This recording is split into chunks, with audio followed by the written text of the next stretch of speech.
함께 볼 하나님 말씀은 신약 성경 데살로니가 전서 1장 1절에서 10절까지 말씀입니다.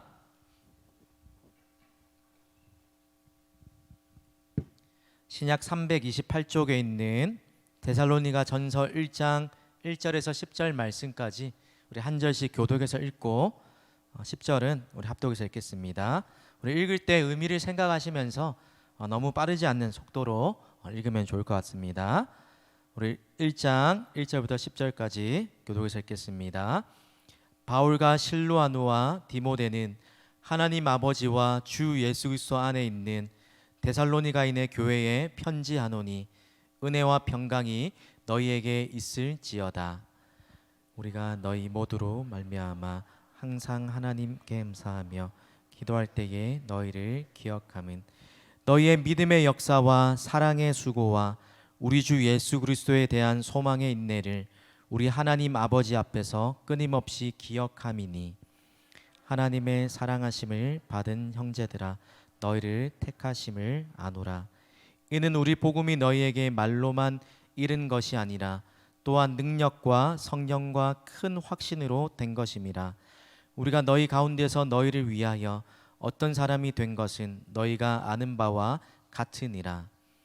또 너희는 많은 환난 가운데서 성령의 기쁨으로 말씀을 받아 우리와 주를 본받은 자가 되었으니 그러므로 너희가 마게도냐와 아가야에 있는 모든 믿는 자의 본이 되었느니라.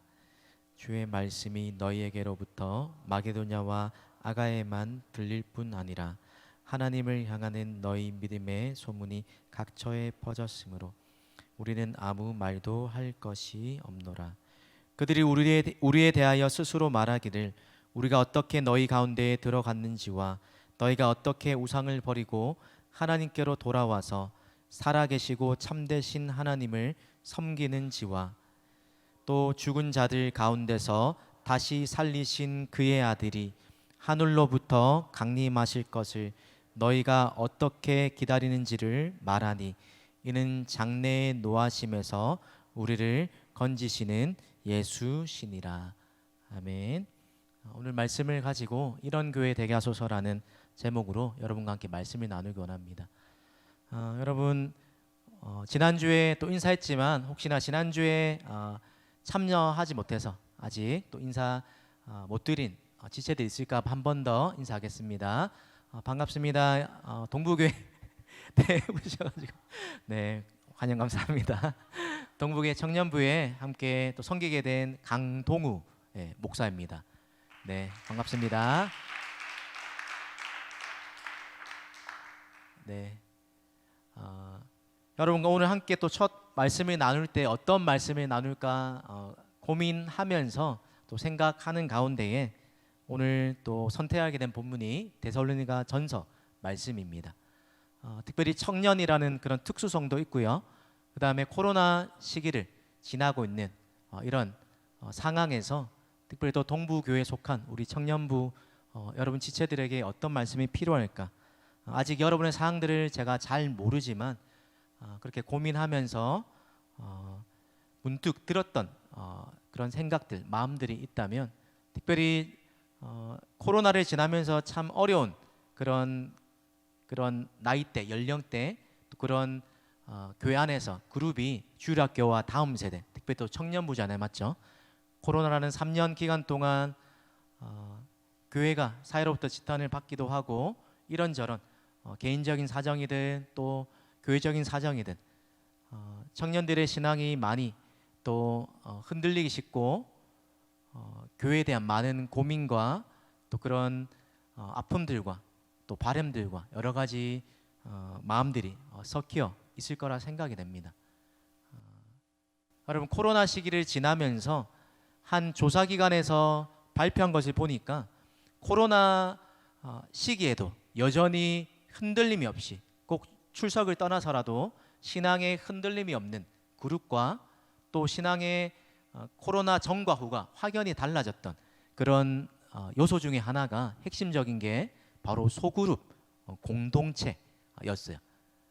코로나가 찾아오든 찾아오지 않든 소그룹과 공동체에 잘 소속되어서 또 그 모임들이 잘 유지했던 교회는 교회의 크기와 규모에 상관없이 그 대면하기 힘든 상황 속에서도 서로 지지해주고 붙들어주는 공동체를 통해서 그들의 믿음이 비록 교회에 나오지 못하고 또 떨어져 있는 상황 속에서도 공동체의 격려와 기도와 관심 속에서 꾸준히 변함없이 잘 유지되어 갔다는 사실들을 한 조사를 통해서 보게 되었습니다.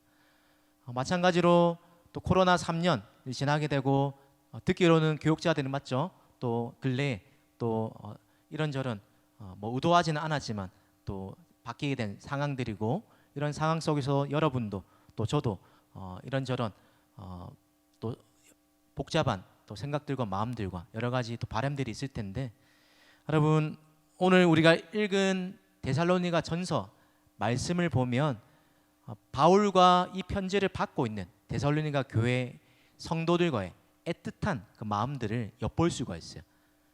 데살로니가 전서 5장밖에 안 되니까 여러분 일주일에 한 번씩 꼭 읽을 수 있을 것 같아요. 맞죠? 어렵지 않으니까 성경 일독하면 너무 부담스러운데 적어도 한 달에 한 권 정도 우리가 정해놓고 이 성경만큼은 다독하고 정독하고 많이 읽고 익숙해져서 성경을 보고 또 말씀을 듣기 전에 또 우리가 하나님 앞에서 또 말씀을 보고 또 깨닫고 고민하는 그런 힘들이 키워졌으면 좋겠습니다. 아까 공동체, 뭐 소그룹, 뭐 그런 이야기를 했는데 그러한 마음들, 또 그러한 정서와 또 그런 바람들, 그것들이 묻어나는 편지가 바로 서신서고 또 그들 중에 특별히 데살로니가에 교회에 쓴 이 편지가 그런 바울과 또 성도들의 그런 관계를 통해서 그들의 모습과 또 특별히 그 안에서 데살로니가에 세워진 공동체 교회의 모습이 어떠한지를 여러분과 함께 살펴보기를 원합니다. 그럼 성경에 나오는 여러 교회들 중에서 우리에게 롤 모델과 같은 교회들이 종종 소개됩니다. 그 중에 한 교회가 오늘 우리가 함께 살펴보게 되는 데살로니가 교회라는 겁니다. 여러분 왠지 모르게 여러분 문득 생각나는 그런 사람들이 살다 보면 한 명쯤 있지 않습니까? 맞죠? 연유는 다르지만 문득 생각나게 되는 또 그리워지는 그런 사람들이 있을 텐데 저도 그런 사람이 있습니다. 몇 년 전에 여름 휴가를 가게 되었는데 하루 동안 짧게 만났던 사이예요. 저와는 별 이렇게 관계가 없고 아내와 또 그쪽 사모님 통해서 뭐 사모 카페를 통해서 아마 알게 된 사이인 것 같은데 휴가를 저기 강원도로 가게 됐는데 거기 홍천에서 사역하고 계시는 감리교 목사님이셨어요. 작은 상가교회 담임을 하고 계셨던 저보다 나이도 뭐 한두 살 정도 어리신 목사님이신데 왜 기억이 남냐면 처음 뵙는 휴가 때 처음 뵙는 사이인데 너무나 환대해 주시고 처음 본 사이 같지 않게 그렇게 따뜻하게 살갑게 배려해 주시고 마음 편하게 해 주신 또 짧은 만남 속에서 그런 좋은 인상들이 있었기 때문에 그 목사님이 기억이 남았어요. 멀리서 여행 왔다고 저녁도 이렇게 초대해서 집에서 이제 사주시고 잠도 제 원래는 다른 곳에 가서 숙소를 잡았는데 멀다고 이렇게 자라고 해서 민폐일까봐 그냥 넘기려 했는데 목사님이 배려해 주셔가지고 잠도 자고요. 또 다음날 일정 위해서 떠나는데 목사님이 바리바리 먹을 것도 싸주시면서 또 남은 여행 잘 하라고 그렇게 하시고 또 그 예배 자리에 또 말씀을 전할 수 있는 기회도 주시면서 짧은 만남이었지만 또 교단도 달랐지만 초면이었지만 성도의 교제가 이런 것이구나 느끼기도 하고 또 첫째와 둘째가 이제 집에서 돌상 차릴 때 그 사모님이 필요한 소품들도 보내 주셨던 그런 참 감사한 은혜를 입은 그런 사이였기 때문에 그 목사님이 자주 연락하는 사이는 아니지만 지금도 그러한 생각들이 저의 생각 속에 내리 속에 남아 있습니다. 그리고 그분이 작은 그 상가 교회에서 신실하게 교회를 또 성도들을 섬기시는 모습이 저에게도 또 기감이 되었기 때문에 참 인상이 남았습니다. 여러분 바울이 섬겼던 수많은 교회들이 있었지만 바울이 인상에 남았던 그런 교회들, 바울이 편지를 써 보내고 또 섬겼던 교회 중에 여러 교회가 있지만 그 중에서 조금 더 특별한 애틋한 교회가 오늘 데살로니가 교회라는 겁니다. 왜 그럴까요?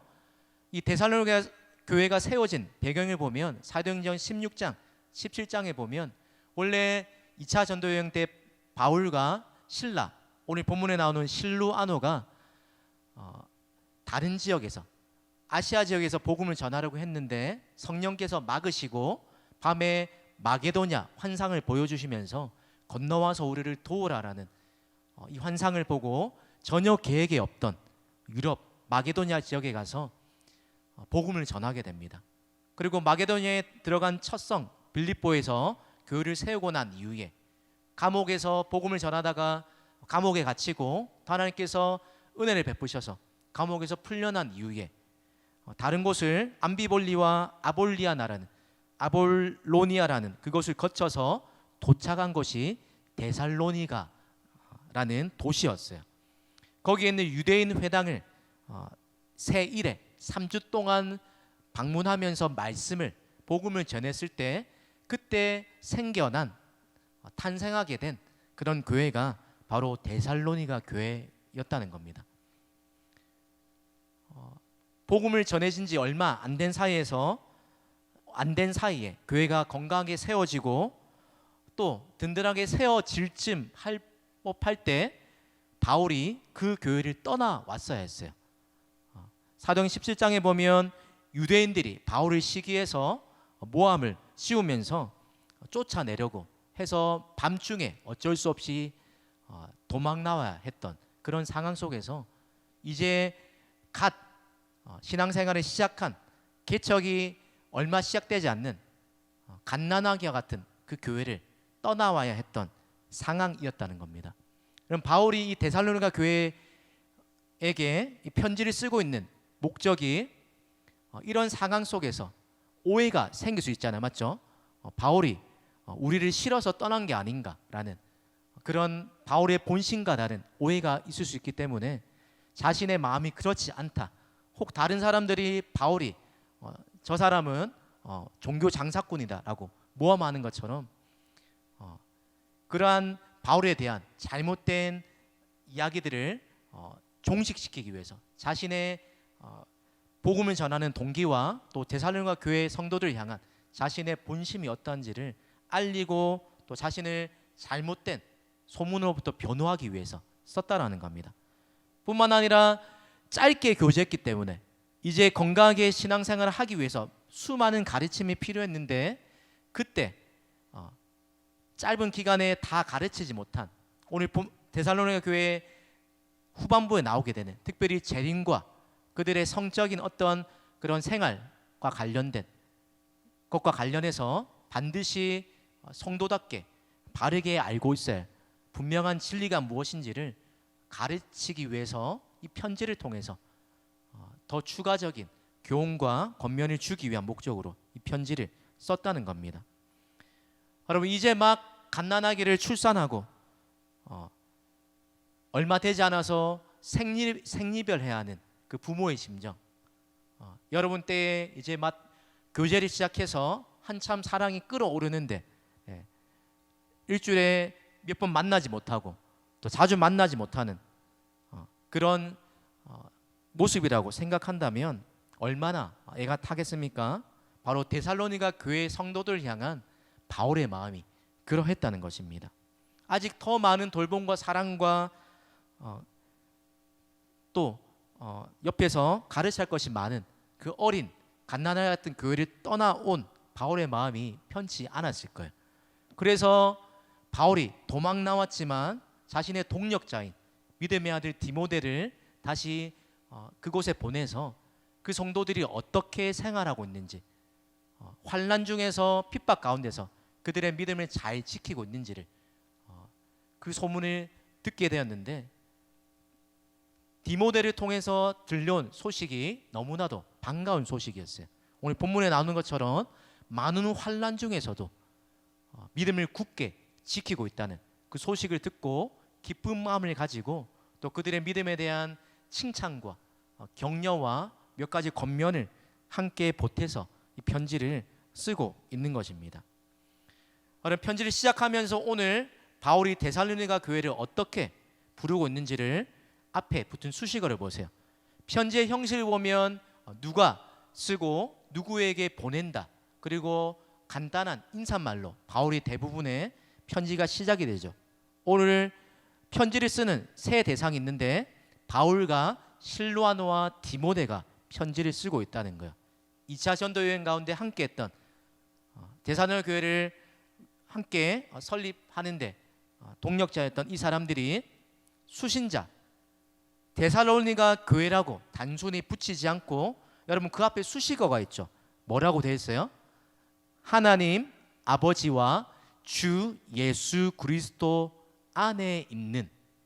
여러분 그냥 데살로니가 교회 성도들에게 편지를 써서 보낸다 해도 말이 되고 충분히 그렇게 해도 되는데, 오늘 성경이 의도적으로 강조하고 있는 것이 있어요. 하나님 아버지와 주 예수 그리스도 안에 있다. 여러분 하나님을 아버지라 부른다. 이전에 전혀 상관이 없이 살았던 사람들, 공통분모가 전혀 없는, MBTI도 다르고 성격도 다르고 취향도 다르고 추구하는 방향이 전혀 달랐던 사람들이 복음을 알게 되고 믿게 되니까 어떤 일이 일어납니까? 하나님을 같은 아버지로 부르게 되고 하나님 안에서 믿음의 형제 자매가 되는 그러한 일들이 일어나게 되더라는 것입니다. 뿐만 아니라 예수 그리스도 앞에 붙어있는 칭호가 뭐예요? 예수님을 뭘로 부르죠? 주, 로드, 주. 여러분 그 당시에 바울 당시에 주라고 불리는 사람은, 대상은 유일하게 누구일까요? 로마 황제이죠. 그래서 이 호칭은 우리는 너무나 익숙하게 쓰지만 그 당시에 사람들에게는 파격적인 호칭이었어요. 그 당시에 수많은 사람들이 로마 황제와 로마가 주는 혜택으로부터 받는 특권들과 그런 것들을 누리면서 우리에게 주는, 우리를 다스리는 사람은 황제뿐이다라고, 그렇게 황제 숭배에 가까운 그런 믿음을 가지고 있던 시대에, 아니다, 우리의 삶을 다스리시고 책임지시는 분은, 우리의 주인은 황제가 아니라 우리의 구원자 되신 주 예수 그리스도 한 분밖에 없다. 이 시대의 가치관과 사상을 거슬러가는 그 믿음의 표현이 주 예수 그리스도 안에 있다라는 겁니다. 여러분 이 명칭 안에 교회가 어떤 곳인지, 교회의 정체성이 담겨 있다는 거예요. 우리가 잘 아는 교회의 원어의 의미는 에클레시아, 한 번쯤 들어봤죠, 맞죠? 에클레시아. 근데 에클레시아의 그 당시 사람들이 인식하고 있던 그 의미는 우리가 생각하는 교회라는 의미보다 그냥 일반 사람들이 모여있는 집회, 모임 정도였다라고 해요. 그래서 별다른 차이가 없는데 이 에클레시아를 차별성 있게 교회가 교회되게 만드는 그것이 바로 하나님을 아버지라 부르고 예수님을 나의 주라고 고백하는 그것이 교회를, 또 성도를 다른 모임과 다른 사람들과 구별되게 만드는 것이라는 겁니다. 여러분 교회, 여기 모여있는 동부교회, 그리고 동부교회 진솔과 코람되어 여러분 한 사람 한 사람 성도라 불리우는 여러분 한 사람 한 사람은 어떤 사람입니까? 데살로니가 교회의 이 고백처럼 하나님을 아버지라 부르고 예수를 나의 주라고 고백하면서 우리 인생의 주인과 우리의 정체성이 바뀐 것을 경험하고 그것을 고백하고 있는 그 성도들의 모임이 바로 진솔과 코람 동부교회 청년들의 모임인 줄 믿습니다. 여러분 오늘 데살로니가 교회의 모습을 통해서 칭찬받을 만한 교회의 모습을 몇 가지 살펴볼 수가 있는데, 바울이 이렇게 간단한 인사를 한 이후에 하나님을 아버지라 부르고 예수를 주라 고백하는 너희에게 은혜와 평강이 있기를 원한다. 은혜와 평강의 기원이 다른 어떤 것이 아니라 하나님 아버지와 주 예수 그리스도를 주로 고백하고 그 관계성 안에서 은혜와 평강이 환경과 상황과 조건을 뛰어넘어서 우리에게 주어진다는 겁니다. 이런 권면 이후에 바울이 오늘 편지를 써내는 목적, 감사, 칭찬, 그렇죠? 감사하고 기억하면서 칭찬하는데, 여러분 하나님 아버지 앞에서 바울이 항상 감사하고 끊임없이 기억하게 되는 그 모습이 있기 때문에 이 데살로니가 교회를 칭찬할 것이 있다는 겁니다.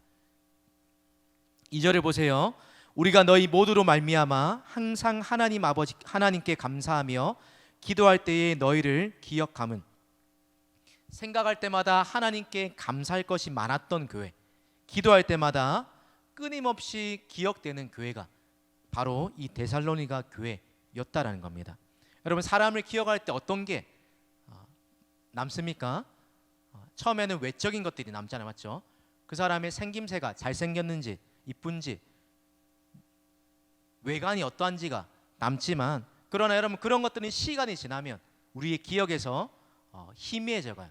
그런 것들이 처음에는 중요한지 모르지만 그 사람을 겪고 알게 되면 그런 것들은 크게 중요하지가 않아요. 그 사람에 대한 인상이 우리에게 남는 것은 내적인 인상이잖아요, 맞죠? 그 사람의 됨됨이, 그 사람의 말하는 태도, 사람을 대하는 태도, 그 사람의 삶의 가치관, 이런 것들, 내적인 인상이 시간이 지나도 오랫동안 우리의 내리 속에, 우리의 가슴 속에 인상에 깊이 각인되면서 잘 잊혀지지 않는 요소입니다. 바울이 데살로니가 교회 교인들을 생각하면서 항상 하나님 아버지께 감사하게 만들고, 여러분 기도할 때 끊임없이 기억하게 만드는 것이 무엇입니까? 교회가 개척된 지 얼마 안 됐는데 수많은 사람들이 몰려와서 한 번에 큰 부흥을 이루었다, 이런 것이 아니라 예배당이 너무나 아름답게 화려하게 지어져서, 이런 것이 아니라 무엇입니까? 하나님과 사람 앞에 항상 기억될 만한 세 가지가 그들에게 있었다는 겁니다. 여러분 3절을 한번 보세요. 너희의 믿음의 역사와 사랑의 수고와 우리 주 예수 그리스도에 대한 소망의 인내를 우리 하나님 아버지 앞에서 끊임없이 기억함이니. 사랑하는 여러분, 데살로니가 교회와 같이 우리 동부교회와 우리 청년부 가운데 나타나기 원하는 첫 번째 모습, 바로 성도다운 삶의 열매가 나타나는 교회의 모습입니다. 여러분 성도다운 삶의 열매, 기독교를 말할 때 기독교를 대표할 수 있는 세 가지 요소, 그것이 오늘 본문에 뭐라고 소개됩니까? 믿음, 사랑, 소망. 고린도전서 13장입니까? 그 말씀에 보면 그런즉 이 세 가지는 항상 있을진데 믿음, 소망, 사랑이라고 이야기하는 것처럼, 우리가 우리의 몸이 건강성을 유지하기 위해서 필수 영양소를 섭취하는 것처럼 성도가 성도다워지려면, 교회가 교회다워지려면 우리에게 있을 세 가지 요소가 바로 믿음과 소망과 사랑이라는 겁니다. 바로 이 믿음, 사랑, 소망으로 충만한 교회가 데살로니가 교회였다는 겁니다. 여러분 4절에 보면 또 이들이 하나님의 사랑하심을 받은 형제들이라고 말하면서 이들을 택하셨다는 것을 안다라고 바울이 고백하고 있어요. 여러분 하나님의 사랑하심을 받은 그 외적인 증거가 무엇인지를 4절 앞절과 뒷절에 3절과 5절에 나타나 있죠. 좀 전에 우리가 읽었던 3절에 보면 하나님의 사랑하심을 받고 택하심을 받은 외적 증거, 그리고 하나님 아버지 앞에서 사람 앞에서 항상 기억되는 성도와 교회에 나타나는 그 삶의 열매가 믿음, 소망, 사랑이라는 겁니다. 여러분 하나님과 사랑하심을 거꾸로 말해서 우리가 믿음, 소망, 사랑이 있기 때문에 택함을 받은 것은 아니지만, 그러나 하나님의 사랑하심과 택하심을 받은 자들에게 나타나야 할 분명한 그 증거가 하나님이 기뻐하시는 믿음, 소망, 사랑이 항상 있어야 한다는 겁니다. 그런데 이것도 단순히 믿음, 소망, 사랑이라고 하지 않고 그 뒤에 따라 나오는 수식어가 있어요. 믿음은 무엇으로 나타납니까? 믿음의 역사, 믿음의 행동, 믿음이 곧 야고보가 말하는 것처럼 행함이 없는 믿음은 죽은 것이라 말한 것처럼 믿음이 관념에만 머물지 않고 삶의 실제적인 행위로 나타난다라는 겁니다. 뿐만 아니라 여러분, 이 믿음이 데살로니가 성도들의 삶에 어떻게 나타났냐면 4장에 보면 그들의 믿음이 삶에서 이렇게 나타납니다. 그 시대에 데살로니가 교회 시라는 그 시대에 또 데살로니가라는 그 도시에 살고 있던 수많은 사람들은 음란함을 따르면서 하나님의 뜻을 버리고 자기 마음대로 육신의 본능대로 살았어요. 그런데 하나님을 아버지라 부르고 예수를 주라 부르고 믿음의 역사가 그들의 삶에 나타나게 되었을 때 더 이상 하나님을 모르던 때와 그렇게 살지 않고 하나님을 모르는 이방인들과 같이 세욕을 따르지 않고 각각 거룩함과 존귀함으로 자기 아내를 대하는 삶의 변화가 나타났다는 겁니다. 믿음이 삶에서 작동한 결과라는 겁니다. 여러분, 믿음의 역사로만 끝나지 않고 무엇으로 이어집니까? 사랑의 수고, 사랑이 수고. 영어 번역을 보면 사랑이 만들어낸, 사랑으로 촉진된 수고를 말하고 있는 겁니다. 그럼 바울이 쓴 서신서에 보면 성도가 갖춰야 할 그런 필요한 덕목들을 말하는데 믿음이 출발점이에요. 베드로 후서에 보면 너희 믿음의 덕의 지식의 절제의 인내를 하면서 믿음이 출발되고 믿음의 최종 목적지가 어디예요? 사랑이라는 겁니다. 사랑. 믿음으로 출발하지만 그 목적지는 사랑으로 끝난다는 겁니다. 그럼 골로새서 3장 14절에도 이 모든 것 위에 사랑을 더하라. 사랑은 온전하게 매는 띠라고, 믿음과 가장 잘 어울리는 짝이, 그리고 믿음이 역사하도록 만드는 것이 사랑이라는 겁니다. 여러분, 특별히 신앙이 아직 어린 지체들, 믿음이 자라기 위해서 필요한 것이 바로 사랑의 수고입니다. 그럼 왜 사랑의 수고라고 표현합니까? 기독교가 말하는 아가페, 사랑은 사랑스럽기 때문에 하는 사랑이 아니라 사랑스럽지 않은, 사랑할 만한 요소가 전혀 발견되지 않는 그런 사람을 향한 사랑이기 때문에 그 사랑에는 반드시 노동과 같은 수고가 뒤따르는 겁니다. 수고와 헌신이 나타나기 때문에 사랑의 수고라고 표현합니다.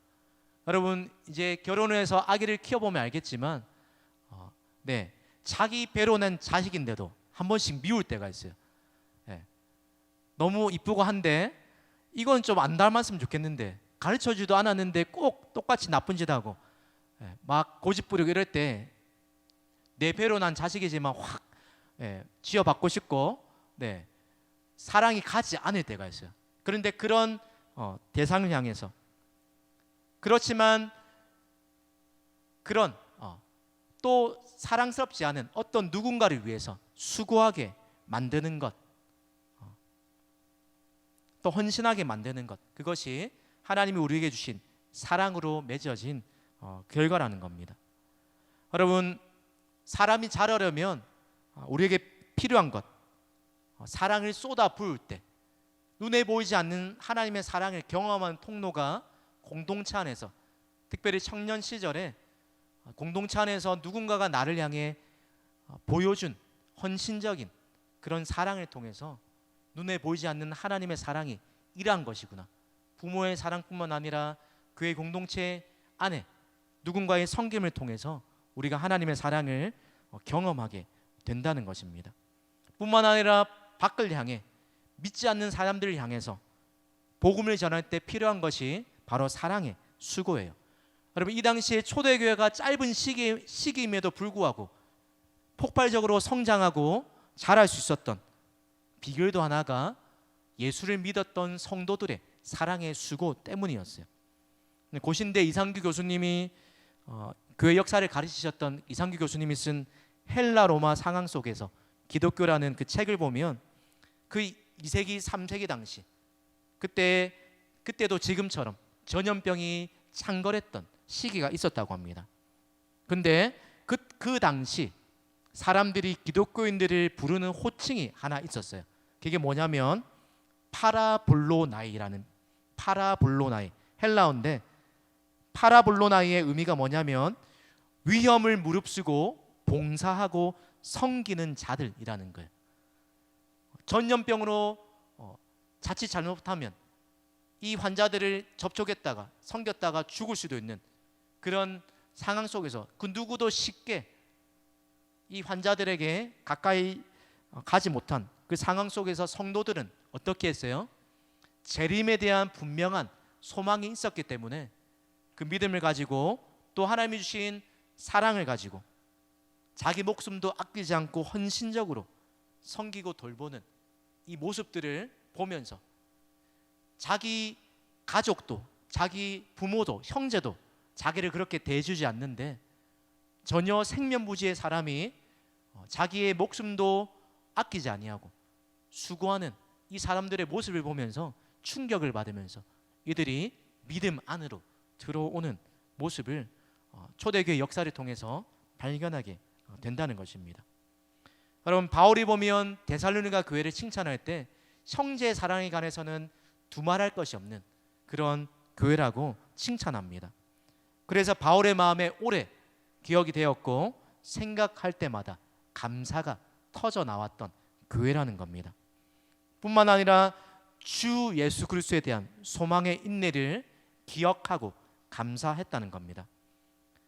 예수를 믿었기 때문에 그 당시에 많은 사람들이 로마 황제와 그 당시에 우상들을 섬기면서 받았던 앞날에 대한 보장과 삶의 혜택들을 포기하고 또 믿음 때문에 받았던 핍박 속에서도 환난을 당할 때 그 모든 상황을 이겨낼 수 있었던 원동력, 그것이 바로 주 예수 그리스도의 재림에 대한 소망을 가지고 있었기 때문이라는 겁니다. 마찬가지로 우리의 삶에 어려움이 찾아올 때 우리를 버티게 하는, 아까 우리 찬양 가운데 그 사랑, 날 위해 죽으신, 날 위해 다시 사신, 끊을 수 없는 로마서 8장의 말씀처럼 사망이나 생명이나 위험이나 칼이나 적신이나 그 어떤 것도 우리를 우리 주 예수 그리스도 안에 있는 하나님의 사랑에서 끊을 수 없다.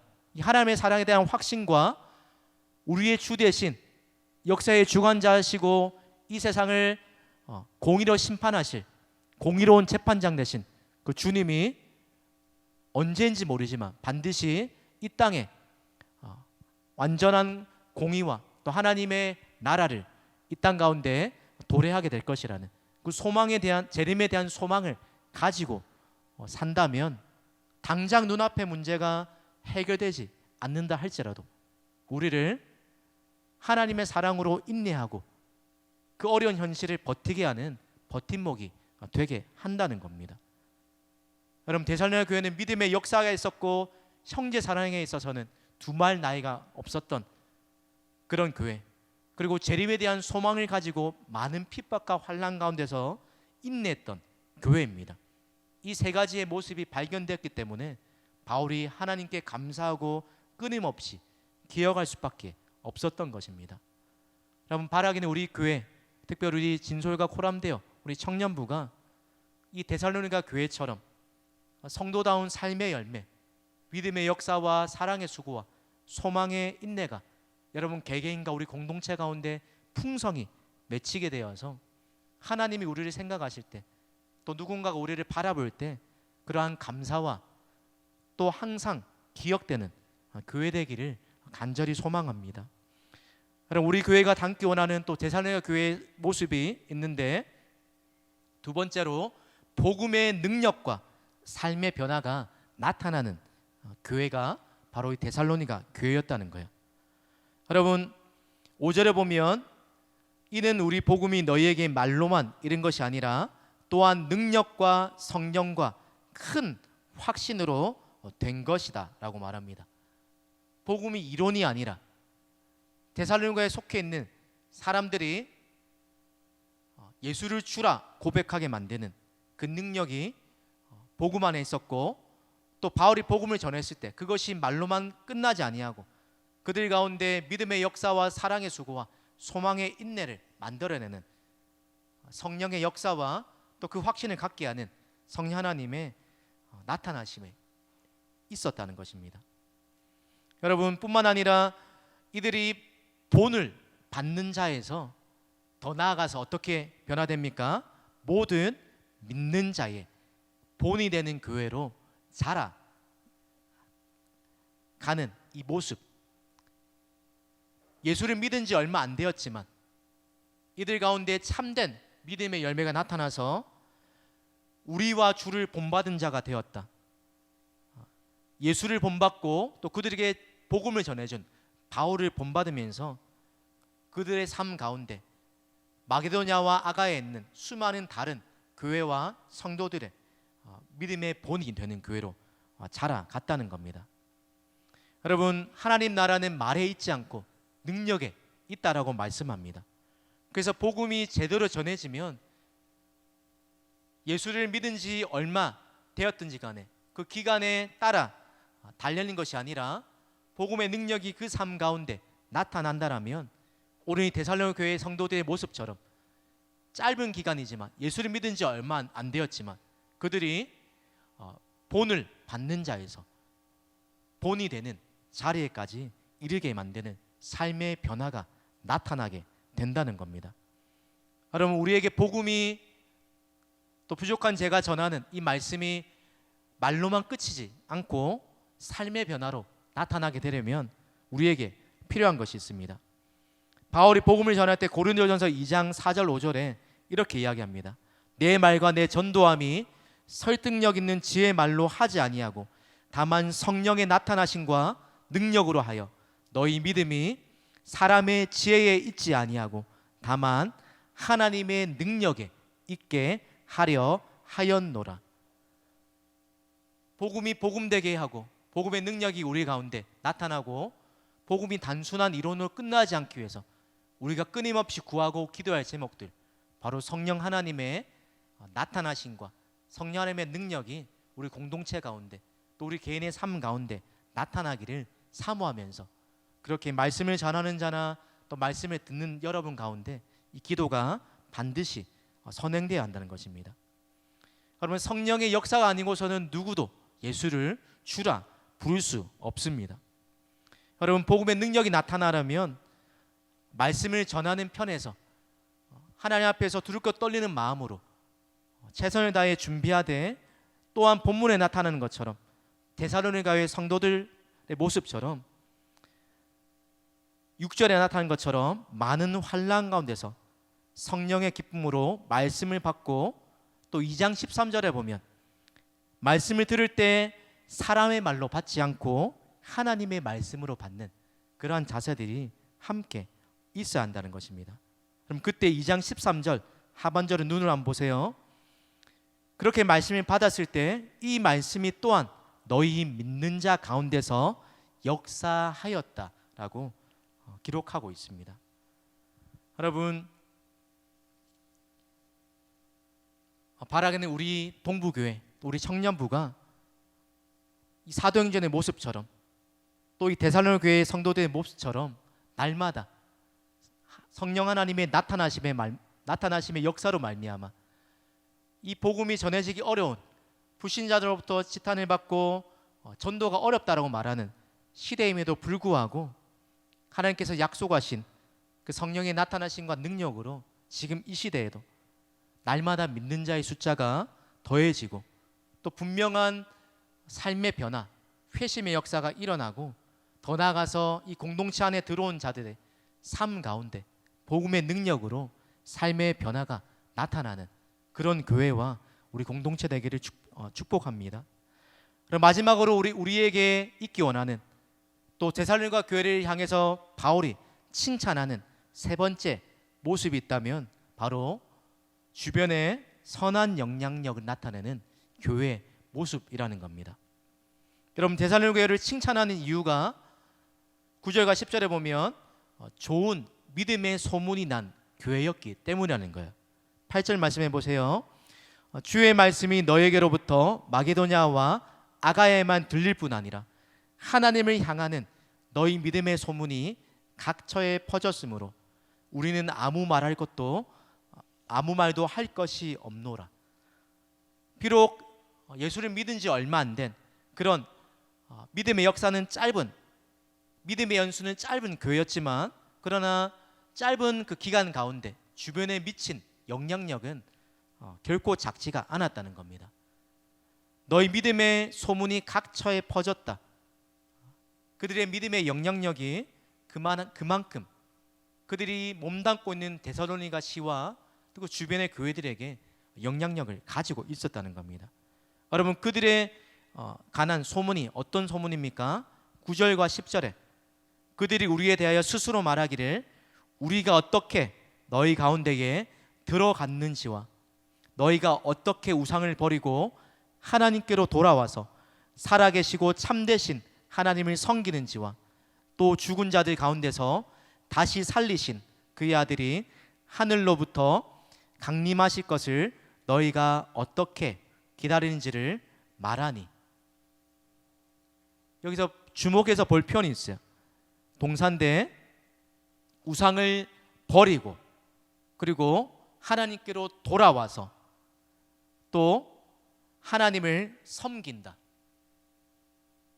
이들에 관한 소문이 퍼졌는데 똑같이 이전에는 나와 별반 차이 없이 형편없이 살던, 인생을 막 살던 사람들이었는데, 이들이 바울이 전해진 복음을 믿고 나니까 그들의 나타난 믿음의 역사와 사랑의 수고와 소망의 인내로 말미암아서 그들이 이전에 내 삶의 소망이요 내가 붙들어야 할 그런 삶의 희망이라고 여겼던 그 우상, 돈과 명예와 힘과 권력과 이 세상 사람들이 말하는 우리의 삶을 안전하게 붙들어 줄 것이라고 말하는 그런 헛된 우상을 버리고, 버릴 뿐만이 아니라 방향을 전환해서 잘못된 길에서 하나님께로 돌아와서 회개함으로 하나님께 돌아와서 하나님을 섬기는 삶을 살아간 그들의 회심의 역사가 믿음의 소문으로 전해졌고, 또 그들에게 복음을 전해주었던 바울이 이들 가운데 어떻게 복음을 전했는지 그러한 모습이 함께 소문으로 들려졌다는 겁니다. 여러분, 성경이 우리를 뭐라고 말합니까? 우리를 각처에 그리스도를 아는 냄새를 뿜어내는 그리스도의 향기라고 우리 성도의 정체성을 이야기하고 있습니다. 그럼 여러분은 사람들의 입가에, 특별히 코로나로 교회가 치탄받고 있는 이 시대를 살아가면서 여러분은 좋은 향기를 퍼뜨리는 그리스도의 향기입니까? 아니면 그 사람들로부터 인상을 찌푸리게 만드는, 오히려 악취를 뿜어내고 있는 그러한 모습은 아닙니까?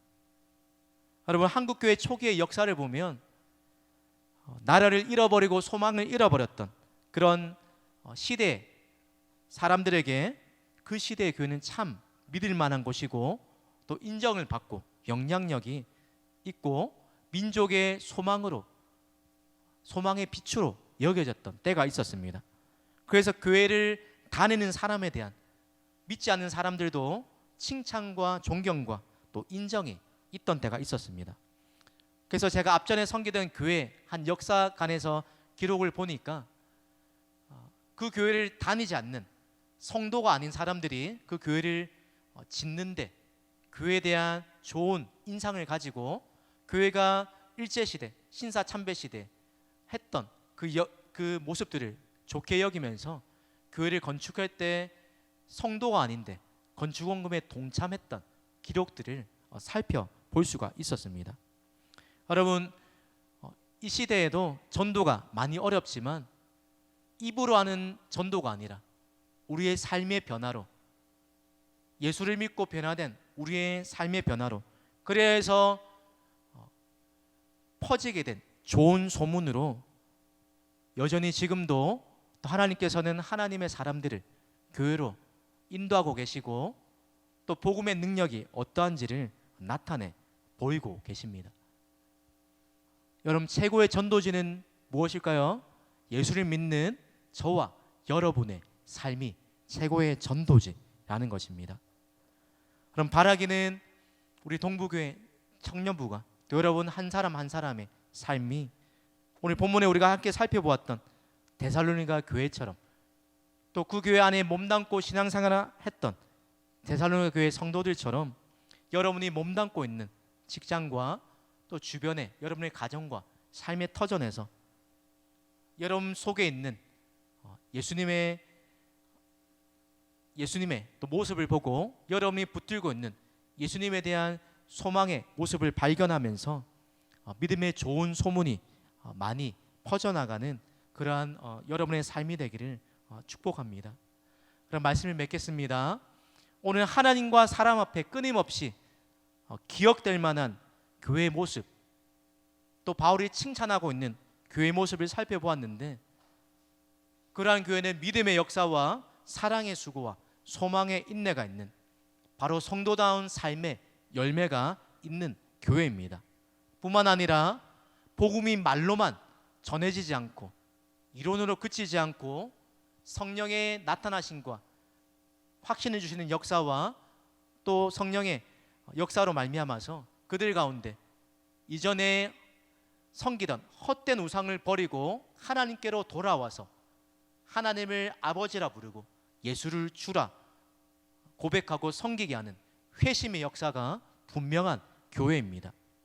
그래서 그들 가운데 삶에 나타난 변화로 말미암아서 주변에 믿는 자들의 본이 되고 또 믿지 않는 자들의 삶에도 좋은 소문을 내고 영향력을 나타내는, 하나님과 사람 앞에 칭찬받는 그런 교회의 모습이 바로 데살로니가 교회의 모습이요 또 우리 교회의 모습이 되어야 할 줄을 믿습니다.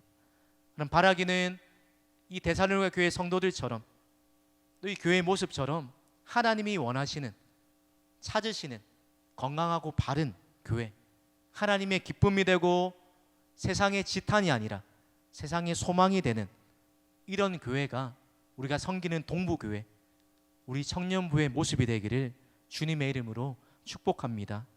오늘 설교의 제목을 이 찬양에서 따왔는데 우리 함께 말씀을 생각하시면서 또 이 가사에 담겨있는 고백을, 우리의 믿음의 고백으로 함께 고백하시면서 함께 찬양했으면 좋겠습니다.